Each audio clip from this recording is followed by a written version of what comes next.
I don't pledge allegiance to no American flag, let alone to no constitution. Where is this coming from in your brain right now? And I want you to reflect on that because we're going to move on. But I'm tired of going to protests and essentially hearing people say, oh, Genocide Joe is not welcome here. This is our city, our city. It ain't your city. This is indigenous land. What's being unleashed in Palestine will not stay in Palestine. The doctrine is very clear. None of us are safe. Protests at Columbia University over the crisis in the Middle East. It's from the river to the sea! Amazing panel today speaking about like just the Israel kind of, I would say, propaganda on campuses, but also like war for the truth. Joining us today, we have 4 highly distinguished panelists. So we have, of course, the award-winning journalist Rola Jibril, Zachary Foster, who's the Palestine Nexus founder, and of course, Colombia visiting scholar Hamad Abdul, and our very own the DWP co-president Captain Ilyas. And our panelists today, kind of like their immense expertise spans like journalism, archival research, scholarship, and also on the ground organizing. I hope you will join me in giving them a warm welcome as we have much to learn from them about propaganda, power, and injustice. If you don't mind, we're going to stand up. I'm tired of sitting down for too long. I think a lot of people are sitting down for a long period of time. But I want everybody. We're standing very much on Indian and Arabian territory. I am a settler on stolen land. What does that have to deal with Palestine? Well, we're in the business of propaganda, whether we like to admit it or not. And so the question is, do people want a revolution, an actual revolution, a real revolution? Do they want to be revolutionary? Or do they want to sell ciphers, opinions on the internet? Because revolutions require on-the-ground organizing work, being connected to the land. This is stolen land. America is leading this war. And the chickens are coming home to roost, as Malcolm had noted.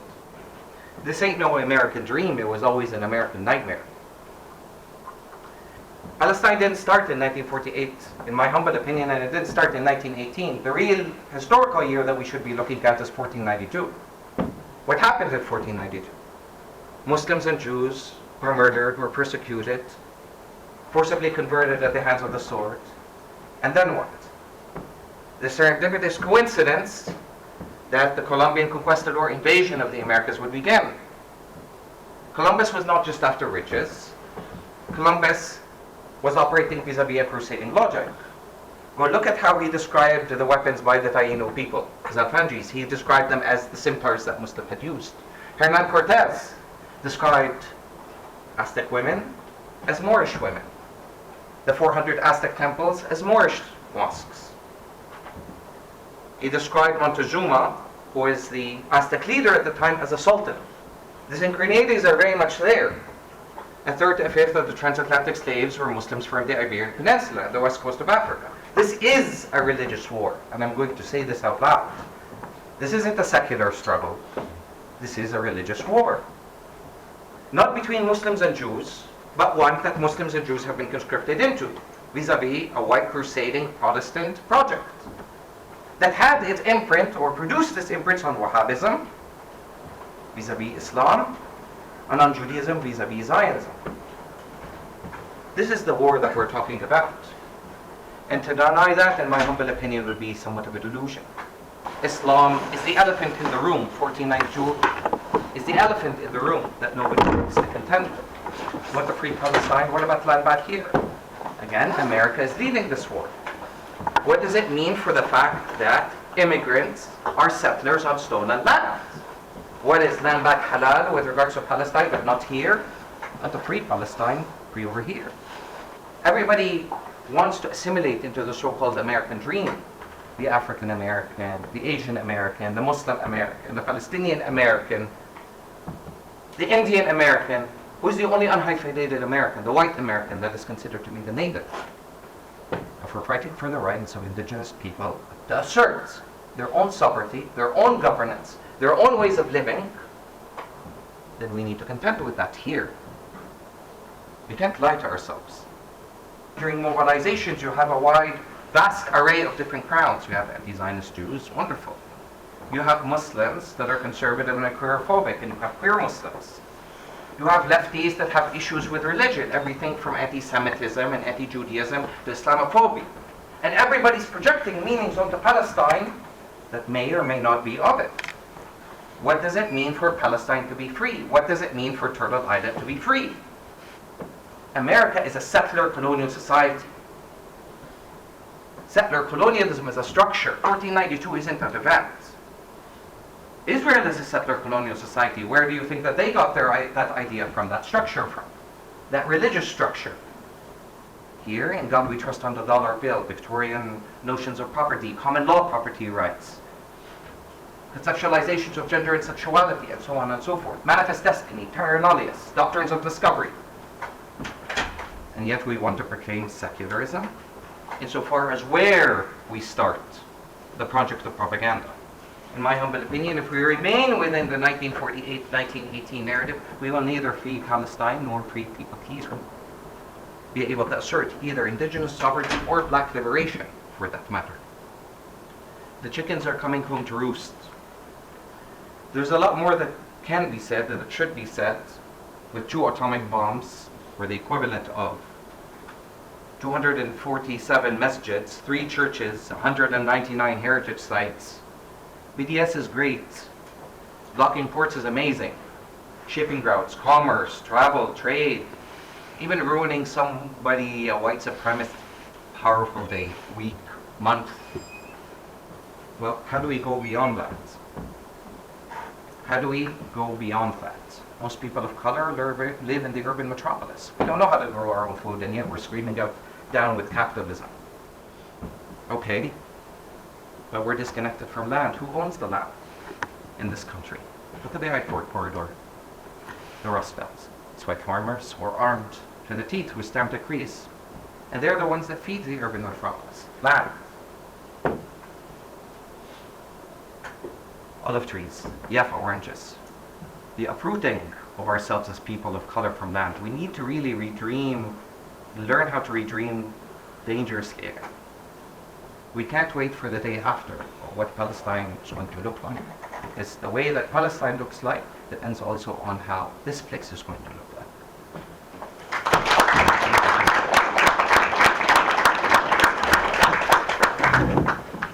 Good evening, Assalamu alaikum, buonasera. I've been teaching propaganda and genocide for the last 5 years at the University of Miami. Yes, you're right. You could be confused why I would teach there. I was teaching that in Italy at the American University until they elected a very neo-fascist government, and then the Prime Minister sued me, and I decided, okay, at a certain point, clearly the war on the truth becomes, you become a target wherever you are, whether a student at Columbia, whether you are in academia, whether you are on networks, you become a target. The world is divided between those who are willing to perpetrate that propaganda, promote it and repeat it, and those who are guardians of the truth, who are willing to sacrifice everything. You understand? What's being unleashed in Palestine will not stay in Palestine. The doctrine is very clear. None of us is safe. What's happening in Gaza will not stay in Gaza. Either you buy into that narrative that those people are not really freedom fighters, or they have not legitimate claim to the land, or they don't deserve freedom,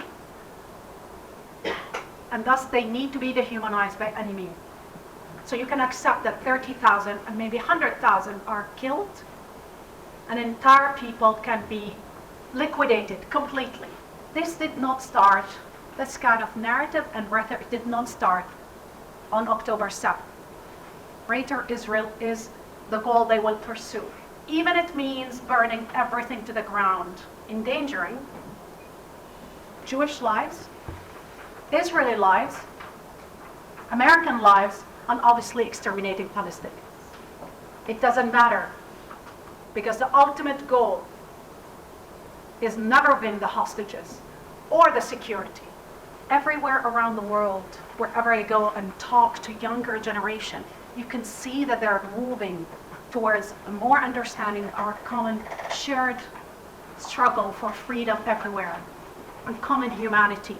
Whether in Israel, the younger generation are even more and more radicalized from the Israeli soldiers who were glorifying and celebrating the mass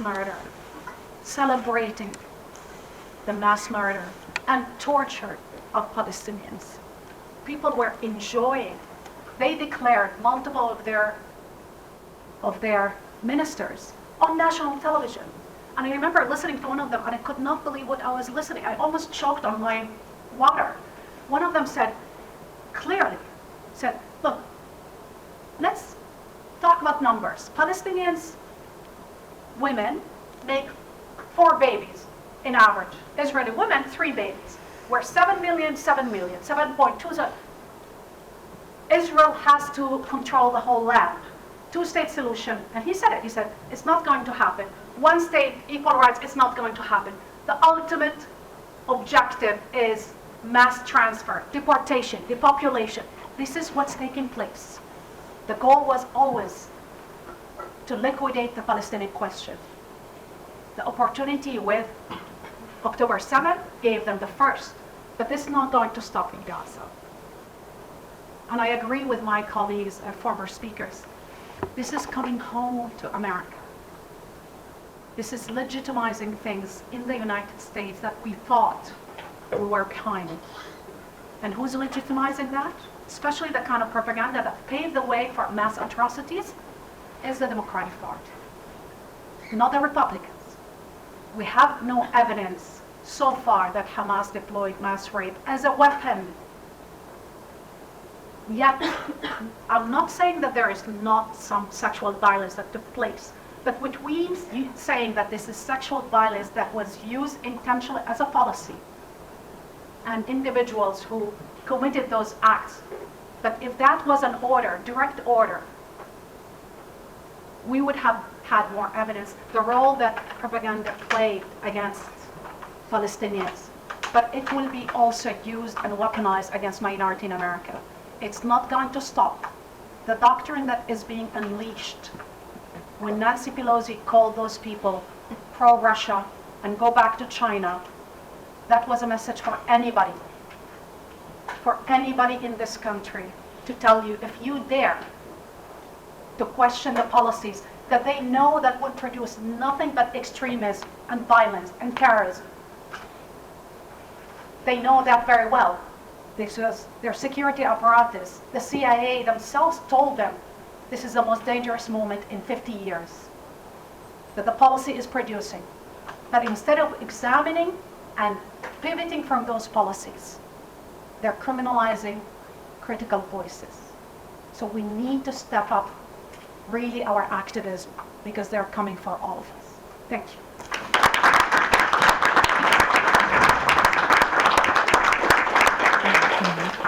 Hard to keep track of all of the violence that this administration and faculty and staff on this campus have not just ignored, but actively supported against our students and our staff and our faculty. So, and not only have they fallen into this Israeli propaganda racket, but they won't even, after the highest international court rules that what's happening in Gaza is in fact a genocide, which obviously we all already knew.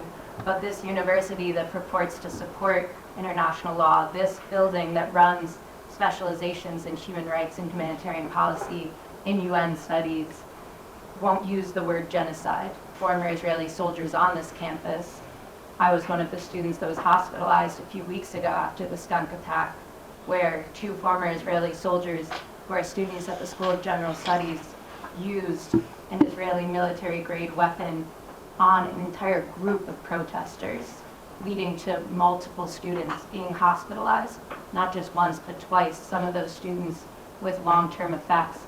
And this isn't just about our students, right? This is about how what we are seeing on this campus is directly connected to the violence that is being committed against Palestinians, not just in Gaza, but across all of historic Palestine.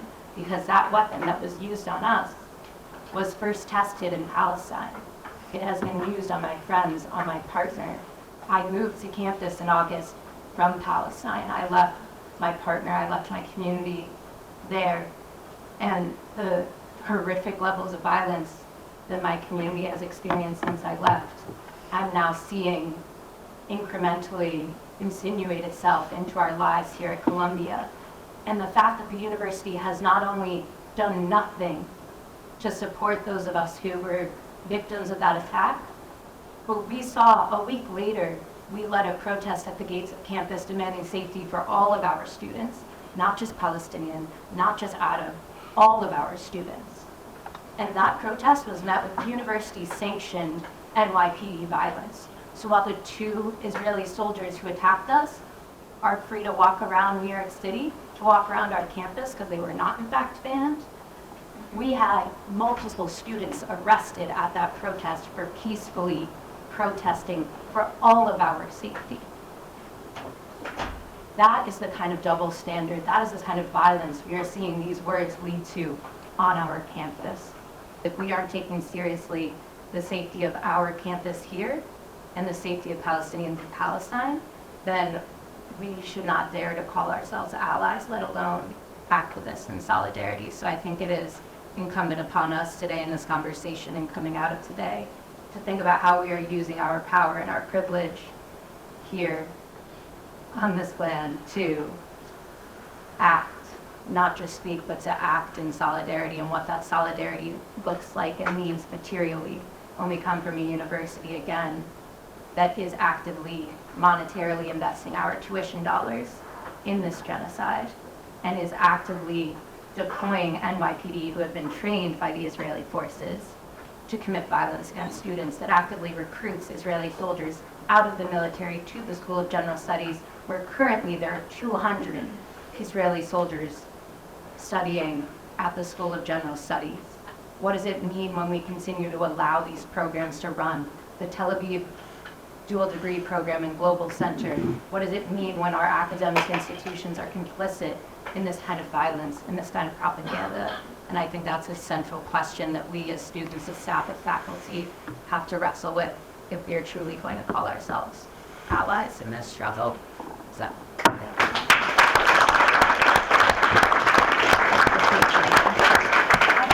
The victims of a genocide were erased by the President of the United States of America. But when the Israeli military takes Palestinians into captivity, in similar circumstances, the victims are not told why they're being taken, they're not charged with anything, they have not committed any crimes, they're not even told why they're being taken. And their imprisonment is renewable indefinitely. They are not called hostages, they're called, quote, administrative detainees. And at the current moment, we know that Israel is holding at least 3,484 Palestinian hostages. That's 32 times as many hostages as the Palestinian fighters have taken. When Americans are taken hostage by Palestinian fighters, Joe Biden meets with the families of the victims, wishes them condolences. He did this on December 13th. The State of Israel claims that 0.0004% of UNRWA staff was involved in the October 7th attacks. The allegations have been declared baseless. Nevertheless, more than 16 countries cut their funding to UNRWA at a time when the organization is providing life-saving support to millions of genocide survivors. And in the case of Israel, it's not 0.0004% of Israel's leaders who are allegedly involved in the plausible genocide. It's 100% of them. And it's not just that they're involved. It's not just that they took part. It's that they are the commanding officers giving the genocidal orders. Human shields.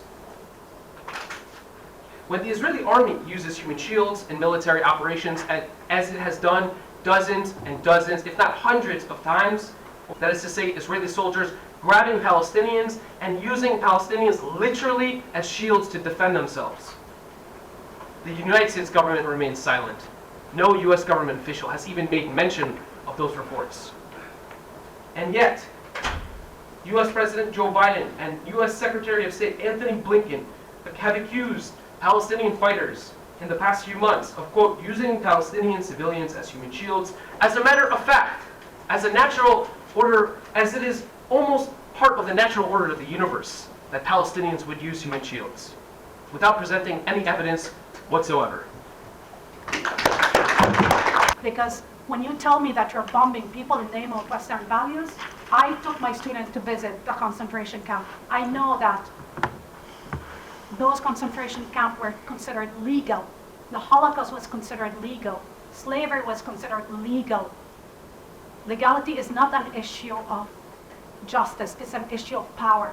Apartheid was legal. Nelson Mandela was on a terrorist list until 2019 or 18 in this country. So I'm not going to be lecturing about Western values. I'm just going to okay you guys, that was a comment, because my undergrad was journalism and my graduate education was in social work, but my expectations of coming to this prestigious, quote, prestigious university was to have this type of education that I see today, which is you guys coming to speak to us. So I just want to give you a shout out and a huge thank you. Thank you. We talk about, which I agree, liberation of Turtle Island and Palestine are hand in hand, given that Israel uses the American playbook in terms of land ownership and reservations as control. But like, can you discuss a bit more, like, what does that mean in practice? What does that look like in Turtle Island? We talk about propaganda a lot, and I mean, many of us who interact with his debates like see a lot of it, and it feels extremely hopeless sometimes. But again, there is a young generation who are kind of changing the narrative. But how do we, like, maybe we can use previous genocide or something as an example, but how do people deconstruct that propaganda? What's Wait, one more question. I'm a student at the business school. I could never imagine the dean of the business school or the president of the university sitting here, like, without like openly and listening to a conversation like this. This would seem too radical for them. How do we get them to like see the truth of what they're doing? And then similarly, right, with our colleagues at, for example, I mean, the business school is quite capitalist, so it's a different story, but with our colleagues and our classmates who are also, they want to do the right thing, right? How do we bring the mass voices to seeing the truth? I'm not a reformist, but I don't believe in reform if that wasn't all. The system is purgatory, it's not reformatory, and I don't believe in representational politics. Right? Neither in progressive representational politics, let alone in Obama. Right? Mr. Drone President, Mr. Wall Street President. Right? I am for land back. This is indigenous land. That means indigenous sovereignty is asserted itself above all. I don't pledge allegiance to no American flag, let alone to no constitution. I don't call myself an American, and I've never called myself a Canadian. I may enjoy the privileges of a certain citizenship or so, but that is the difference between acknowledging privilege and complicity within the very land that I stepped on. Okay. I'll go back to the very beginning. Muslims and Jews were referred to as savages and heathens. Savages being the racial descriptor, heathens being the godless. Part of that creation of the savage heathen is to depict the savage heathen as hypermasculine, heteropatriarchal, queerophobic, sexist, misogynist, and so on and so forth. So, when it comes to how do we go about that, there are several things that need to happen. And I always say this, and I've written about this in my book on the Islam and Arab. Number one, we need to create a different kind of community. Not one that is exclusive to Muslims or to Jews or to this or that. I don't care if you call yourself a Muslim or a Jew or queer or whatever it is. What are the ethical, political, spiritual commitments that inform whatever hell identity that you choose to take on? You could be queer and Zionist and a pinkwasher. And pinkwashing relies on homo-nationalism. It relies on the suture of American imperialism and settler colonialism to function, without which pinkwashing would not operate. Number one. Right. So, again, my ummah, my community in a transnational perspective, in an anti-imperialist border perspective, because as a Muslim, my choices are not going to be between a Wahhabi Zionist crusading alliance on the one hand and a totalitarian Russian, Chinese imperialist axis on the other. What is required is to center indigenous people in the struggle and anti-black or black struggles and deal with anti-blackness within our community as well. The only people who are not settlers besides indigenous people are those who are descendants of the Middle Passage because they did not choose. We have anti-blackness within our Muslim communities. We have queerphobia within our Muslim communities. In order to then counter, we need to develop an Islam of the oppressed. Where's the continuation of Malcolm's project? Where's the valuing of MLK's political theological arc? Yet we see this anti-spiritual animus because, again, the left has bought into the secular liberal discourse that masks its Christian ethos under rubric of some humanists. We're all equal, I'm colorblind, multicultural rhetoric. Well, I want to be seen for my color, and I want to be appreciated for that, as well as a hell of a lot of things having to do with my assemblage. But this introverted inferiority complex of wanting to assimilate into a white world, listen, Fanon said that decolonization is inherently a violent act. There's no undoing the violence. It's not just structural and systemic. The state is not some abstract entity that exists over and above us. We already govern one another vis-a-vis the set of capillary relations that we enact with one another right here, right now. You can walk out of the room if you want to. You can yell, you can scream, you can do whatever. You have agency. Power is already here. I have the power then to go organize with indigenous people at the center of that in my life. To go meet them, to go build with them. We're living in Lenin-Rapi territory in New York City, the largest contingent of indigenous people that live in any city. And yet how many people know indigenous people, let alone center indigenous struggles in their analysis? And center land back. That becomes the question. And that becomes the building premise. But that requires meeting of the land and building alternatives on the land. Because otherwise I'm touching and trying to reform the settler colonial order. I'm not going to spend time doing that. It's a white supremacist order. We somehow see capitalism as an anathema of liberal modernity, yet we don't understand the basic plain fact that capitalism without the nation state would not survive, though they may short-term animosities, their long-term strategic interests are the same. The false binaries and the false choices. How do we expose anti-blackness within Zionist society? The sterilization of Ethiopian, Mizrahi, and Sephardic, and the white supremacy that animates Ashkenazi thought and discourse. Again, settler BIPOC traditions. Do we not have alternative forms of governance and economics and alternative ways of being and seeing and conceiving of the world besides what the white man had us over? That becomes the question. So no, I'm not interested in reform. And the first thing that I do, as in any other place, is go and meet indigenous people, introduce myself. I am XYZ and I'm a settler. And there's no shame, there's no guilt in that. But that identifies and centers. This isn't my land. And I'm tired of going to mobilizations where slogans are being yelled with regards to not just in their occupation. Of course, these are wonderful, these are important, but sloganeering is not action.